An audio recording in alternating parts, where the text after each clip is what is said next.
Hello, I'm Chris. You're on Reality Shadowban. That's an open portal that needs to be closed. And today we're going to be talking about watching and responding to a couple of videos about why America's going to go bankrupt and that the Federal Reserve just changed the definition of money. And because this is in the part of the series, Age of Mislabel, Scam and Cope, or Mislabel, Grift and Cope, this happened this week while I'm writing this book and making this series of videos. Pretty amazing. So first, I just want to make sure bring everybody up to speed about America, why the Federal Reserve and really the world, actually it's world reserve currency, is bankrupt and will continue to go bankrupt. And it says this guy's going to say this is one of the things I don't like about these financial guys is they don't go far enough back in time.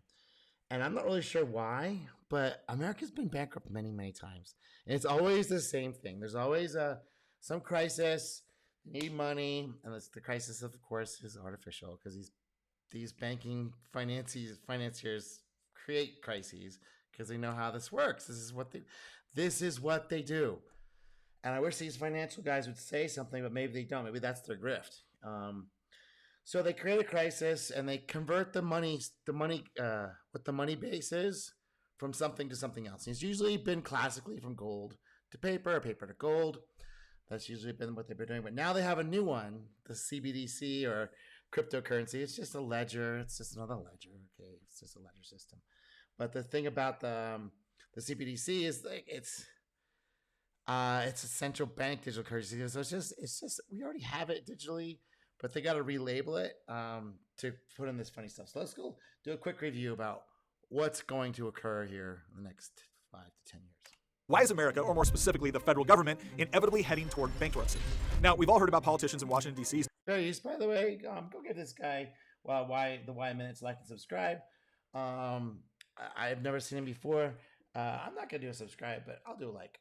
Spending trillions of dollars left and right and the ballooning federal debt in the process. But there's a dark secret about how the federal government funds itself, which almost no politician wants the American people to really understand. And that secret reveals a hidden danger that makes it almost inevitable that Washington, D.C. will one day completely run out of money. Well, kind of. No, it will never run out of money, and that's kind of a head fake as well. So how exactly does the government itself go bankrupt? Let me explain how in a few easy. In a system that's based on debt, I'm sure you guys know that their system is not based on gold or anything real. It's based on debt. What they can do, these commercial banks can then, with the fractional reserve system, so whatever they have on reserve, they can then loan out 9/10.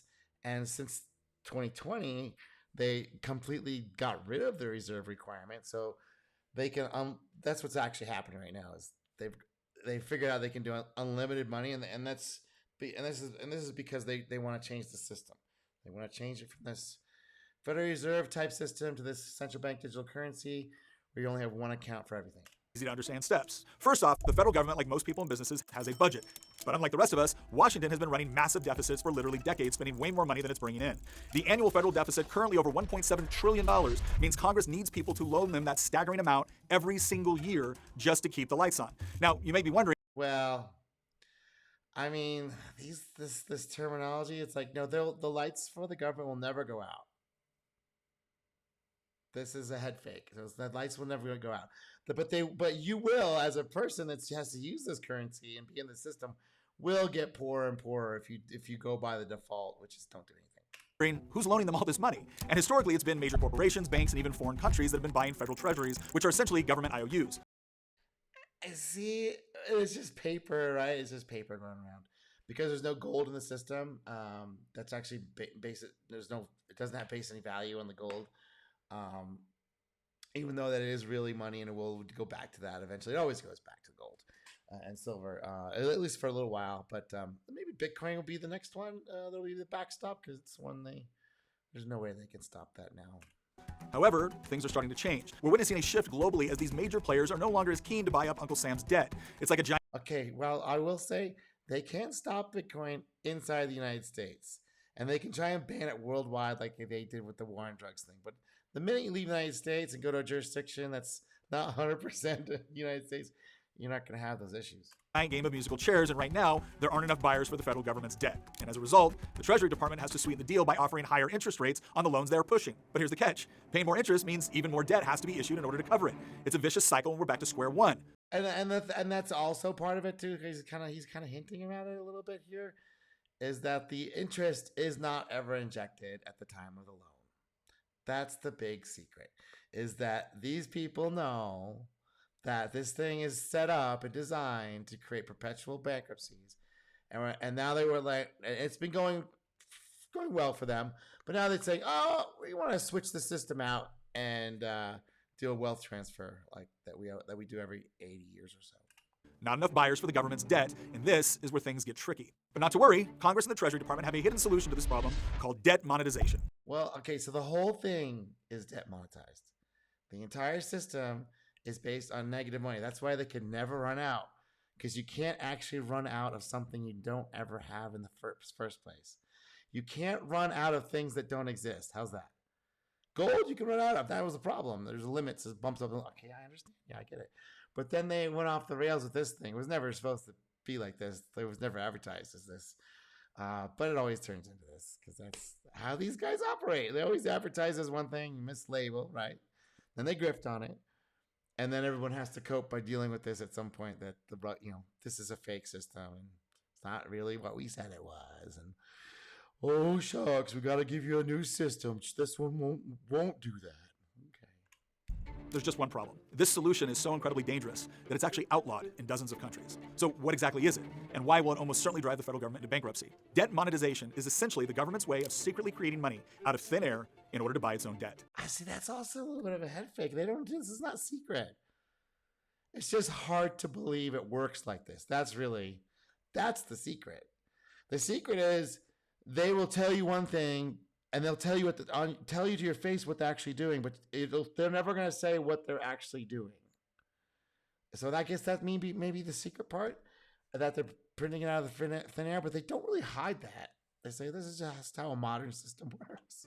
For more than a decade, the federal government has been funding itself in part through debt monetization.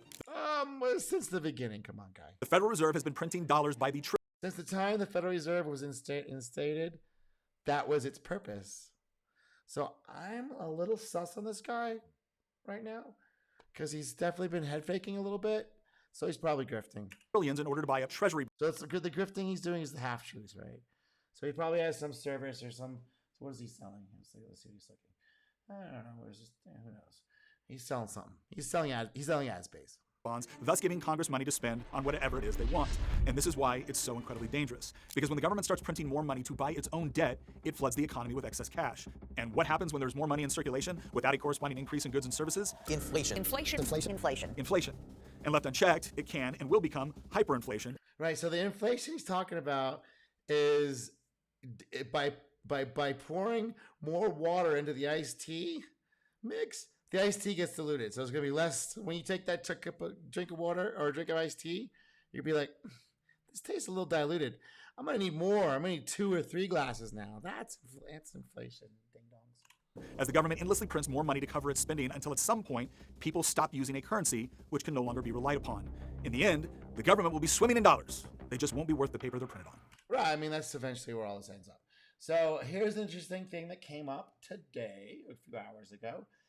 Were they doing a mislabel? That's the state. These people have to do the same thing. Now, this guy, he talks a lot. Holy crap, he talks more than me. But anyway, I'm just going to do this little part of it. You can go back. I'm going to leave links to this so you can watch it all. Technically form a currency, but then after that, they explain how a CBDC adds a 4th attribute, a new attribute, effectively rewriting the definition of a currency in this document. And what is the 4th attribute that they cite? So this is them saying that this is a document, an official Fed document saying they're adding a new attribute onto their definition of money, which, by the way, is the reason why they had the tax system, is social control. They don't need the tax system for money because they print the money. Remember, they print the money, so they don't really need the money. But to give the money value, they tax it and threaten you if you don't pay the taxes. That's the thing that they do. So the paying of the taxes, the social control, That is the thing that gives the money value. So now they're saying, just integrate it now, and you won't have to pay any. It'll be convenient for you, so you won't have to send any tax forms in. Social control. They actually write that. You can't make this stuff up, folks. Look at this. The main economic attributes of a technically effective currency rest on three functions: as a unit of account, a store of value, and as a medium of exchange. But there's a fourth function of money: as a means of social control. The centralized monopoly over the functions of money held by sovereign governments and central banks has generated great income and wealth imbalances, concerns about a lack of central bank performance with respect to financial inclusion, income inequality, economic system stability, and the tendency of central banks to intermediate on behalf of large financial institutions supported the creation of cryptocurrency. They were just saying, so basically, in that, not so many words, that gobbledygook Fed speak, what is it, bureaucratese. Basically saying that we done fucked up. We bankrupted the trust that was built up, and we went too far, and we mismanaged this resource, which is a devil's bargain to start with, and that's why Bitcoin came around. That's what they're saying now. It's like they're like, "Ooh, you kind of fucked up. Now we better get behind this." So the Bitcoin network's already there. Not many people are using it in relative terms, but I think that may be changing. And Bitcoin's the only one that they haven't deemed a security, so they say that they don't have control of it because they really don't. They can ban it. They can attempt to ban the traffic inside the United States. That's something that they might do. But the moment they do that, the value of Bitcoin is going to spike, and there will be systems around that will make it so it looks. You just send a GIF to somebody. You send a GIF or JPEG or whatever. You send them. You can send them something that looks like something else, and they will then be able to use that as a way to exchange value. Yeah. So anyway, I'll leave links to this stuff in the comment section, and yeah, there's a little discussion of some upcoming events. It'll be a lot of fun. I'm Chris. This is Reality Shadow Band, and this is the series, The Age of the Scam, Example 20. The Federal Reserve changes the definition of money.